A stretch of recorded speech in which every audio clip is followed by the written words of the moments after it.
South India Shopping Mall, the wedding mantra, Sarikotta wedding collection, South India Shopping Mall.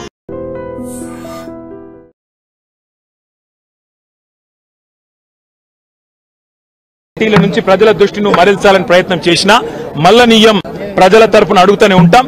నువ్వు ఎన్ని రకాలుగా వేధించినా నిన్ను వదిలిపెట్టం, నీ కాంగ్రెస్ పార్టీని బొందబెట్టేదాకా వెంటాడుతూనే ఉంటాం. కేసీఆర్ కమిషన్ ముందు పిలవాలి కాబట్టి పిలిచారనుకోవచ్చా?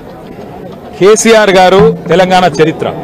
కేసీఆర్ ను ఇవాళ పిలిచి అది కూడా ఇరిగేషన్ గురించి మాట్లాడటము అంటే ఇది హనుమంతుడి ముందు కుప్పిగంతులు లాంటివి. ఎందుకంటే కేసీఆర్ గారికి ఉన్నంత క్షుణ్ణమైన అవగాహన, వాగులు, వంకలు, నదులు, చెరువులు, వీటి గురించి ఇరిగేషన్ రంగం గురించి కేసీఆర్ కు ఉన్నంత అవగాహన బహుశా భారతదేశంలోనే ఈరోజు సమకాలీన రాజకీయాల్లో ఏ రాజకీయ నాయకుడు కూడా ఉండదు. మరి అట్లాంటిది కేసీఆర్ గారిని పిలిచి లేదు అడుగుతామంటే హనుమంతుడి ముందు కుప్పిగంతులే అవుతుంది. ముమ్మాటికి నిజాలు అల్టిమేట్ గా తేల్తాయి, ధర్మము న్యాయమే గెలుస్తుంది. అల్టిమేట్ గా కేసీఆర్ గారి పేరు చరిత్రలో సువర్ణాక్షరాలతో తెలంగాణను సాధించిన నాయకుడిగా, తెలంగాణను సస్యశ్యామలం చేసిన నాయకుడిగా చరిత్రలో సువర్ణాక్షరాలతో లిఖించబడుతుంది. ఈ చిల్లర రాజకీయాలు పట్టించుకోకండి. 6 గ్యారంటీలు 420 హామీల మీదే మనం అందరం దృష్టి పెడదాం. ఖచ్చితంగా రేవంత్ రెడ్డిని, కాంగ్రెస్ పార్టీని తొందరలోనే ఈ చిల్లర రాజకీయాలు అన్ని ముగిసిన తర్వాత ప్రజాక్షేత్రంలో బట్టలిప్పి నించోబెట్టే విధంగా కార్యాచరణ ఉంటది. దానికి మీ మద్దతు పలకాలని రాష్ట్ర ప్రజలకు రేవంత్ రెడ్డి అనే ఒక చిల్లర నాయకుడు, ఒక చిల్లర వ్యక్తికి కేబినెట్ అంటే అర్థం కాదు, కేబినెట్ ఎట్లా పనిచేస్తుందో అర్థం కాదు. ఎందుకంటే ఆయన ఆలోచనలు వేరు, ఆయన ఎజెండా వేరు. ఆయనకు రాష్ట్ర ప్రయోజనాల కంటే, రైతుల ప్రయోజనాల కంటే రాజకీయ ప్రయోజనాలు, రాక్షస ఆనందము, పైశాచిక ఆనందం ఆయనకు ముఖ్యం. ఆయన చిల్లర పని చేసి బ్యాగులు మోసి జైల్లో పడ్డాడు కాబట్టి మా వాళ్ళని కూడా కొంతమంది జైల్లో పెట్టాలనేది ఆయన వికృతమైన ఆలోచన తప్ప ఇంకోటి కానే కాదు. నేను చెప్పేదల్లా ఒకటే, అబద్ధం నిజం నిలకడ మీదనే తెలుస్తుంది. నిజం కడప దాటే లోపల అబద్ధం అంగిలాగేసుకుని ఊరంతా తిరిగి వస్తుంది అన్నట్టు కొన్ని రోజులు కాళేశ్వరం అని, కొన్ని రోజులు ఫోన్ ట్యాపింగ్ అని, కొన్ని రోజులు ఫార్ములా ఈ అని ఏదైతే డ్రామాలు రేవంత్ రెడ్డి ఆడుతా ఉన్నాడో, ఆయన ప్రభుత్వం ఆడుతా ఉందో, ఇవన్నీ కూడా కేవలం ప్రజల దృష్టి మరల్చడానికి చేస్తున్న చిల్లర ప్రయత్నం. 420 హామీలు 6 గ్యారంటీలు అమలు చేయలేని ముఖ్యమంత్రి, చివరికి మంత్రివర్గ విస్తరణ చేయలేని ముఖ్యమంత్రి, చివరికి మంత్రివర్గ విస్తరణ చేసిన పోర్ట్ఫోలియోలు కూడా కేటాయించుకోలేని ఒక అసమర్థ ఫెయిల్యూర్ చీఫ్ మినిస్టర్, ఆయన ఫెయిల్యూర్ ని కప్పిపుచ్చుకోవడానికి చిల్లర ప్రయత్నాలు చేస్తున్నాడు. అంతకంటే చేసేదేం లేదు.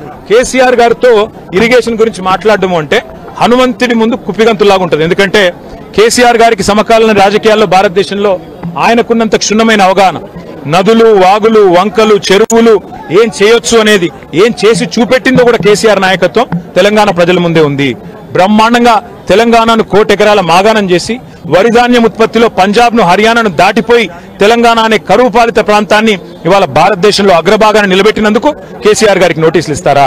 లేదా ప్రపంచంలోనే అతిపెద్ద లిఫ్ట్ ఇరిగేషన్ ప్రాజెక్టును 4 ఏళ్లలో ప్రజాస్వామ్య భారతదేశంలో కట్టినందుకు మీరు నోటీసులు ఇస్తారా? దేనికి ఇస్తారు కేసీఆర్ కు నోటీసులు? అన్ని చర్చలు కూడా ఇవాళ కమిషన్ ముందు జరుగుతాయి. ఎన్ని ప్రశ్నలు అడిగినా వాటికి సమాధానాలు సమర్థవంతంగా మేము చెప్తాము. ఇప్పటికే హరీష్ రావు గారి ప్రజెంటేషన్ తోనే కాంగ్రెస్, బీజేపీ నాయకుల ఫ్యూజులు ఎగిరిపోయినాయి. ప్రజలకు కూడా మొత్తం వాస్తవాలు అర్థమైపోయినాయి. వాడు కొత్తగా చెప్పడానికి కానీ మరి అడగడానికి కానీ వాస్తవంగా ఏం లేదు. కానీ సాంకేతికంగా పిలవాలి కాబట్టి పిలిచడం నేను అనుకుంటాను. రేవంత్ రెడ్డి వాళ్ళ మామ దగ్గర కూర్చుంటే మంచిది. పిల్లనిచ్చిన మామ దగ్గర రేవంత్ రెడ్డి 5 నిమిషాలు కూర్చొని బుద్ధి జ్ఞానం తెచ్చుకుంటే మంచిది. సూదిని పద్మారెడ్డి గారు, గీత గారి తండ్రి, వారు చెప్పినారు 94,000 కోట్ల ఖర్చైన ప్రాజెక్టులో 1,00,000 కోట్ల అవినీతి అనేది ఒక తెలివి తక్కువ అంటాడన్నాడు. మరి ఆ తెలివి తక్కువ ఆయన అల్లుడు, మా కర్మగాలి. ఆ తెలివి తక్కువ ఇలా రాష్ట్రానికి ముఖ్యమంత్రి. కాబట్టి మేము అనేది ఏంటంటే రేవంత్ రెడ్డి గారు ముందు పోయి వాళ్ళ మామగారి దగ్గర కూర్చొని కొన్ని పాఠాలు నేర్చుకుంటే మంచిది. కాళేశ్వరం ప్రాజెక్టు విచారణ పూర్తిగా అయిపోయిన తరుణంలో మళ్ళీ 2 ఏళ్లు పొడిగించి కేసీఆర్ ను ఇటు హరీష్ రావు ను పెంచినటువంటి సందర్భం కనిపించింది. దీన్ని ఎట్లా చూస్తుంది? ఖచ్చితంగా కక్ష సాధింపు, రాజకీయ వేధింపు తప్ప ఇందులో ఏమీ లేదు. నిజం నిలకడ మీద తేలుతుంది. ముమ్మాటికి అల్టిమేట్ గా ప్రజాక్షేత్రంలో, న్యాయస్థానాల్లో ఎక్కడెక్కడైతే ఇవాళ ఈ విచారణను, ఈ వేధింపులను ప్రజలు గమనిస్తున్నారో, 1 కోటి ఎకరాల మాగాణం చేసి పంజాబ్ ను, హర్యానాను దాటే విధంగా తెలంగాణలో వ్యవసాయ ఉత్పత్తి పెంచిన కేసీఆర్ గారి మీద వేధింపుకు పాల్పడితే తప్పకుండా ప్రజాక్షేత్రంలో ప్రజలు బుద్ధి చెప్తారు. 1.5 ఏడాదిన్నర కాలంగా ఒక ప్రాజెక్టు డిపిఆర్ గానీ, కనీసం శంకుస్థాపన గానీ, ఒక ఇటుక పెట్టి కట్టే దాఖలాలు లేవు. ఎట్లా చూస్తారు కాంగ్రెస్ పార్టీ? ఎట్లా చూసేదేముంది? ఇటు కూలగొట్టడానికి వచ్చింది తప్ప కట్టనికి రాలేదు. ఈ పేదల ఇండ్లు కూలగొట్టడం, ఇట్లాంటి ప్రాజెక్టులు కూలగొట్టడం, విధ్వంసకరమైన ఆలోచనలు, రాజకీయ వేధింపులు, కక్ష సాధింపు తప్ప ఈ సన్నాసికి ఏమి చేత కాదని అర్థమవుతా ఉంది. అందులో అర్థం కాకపోవడానికి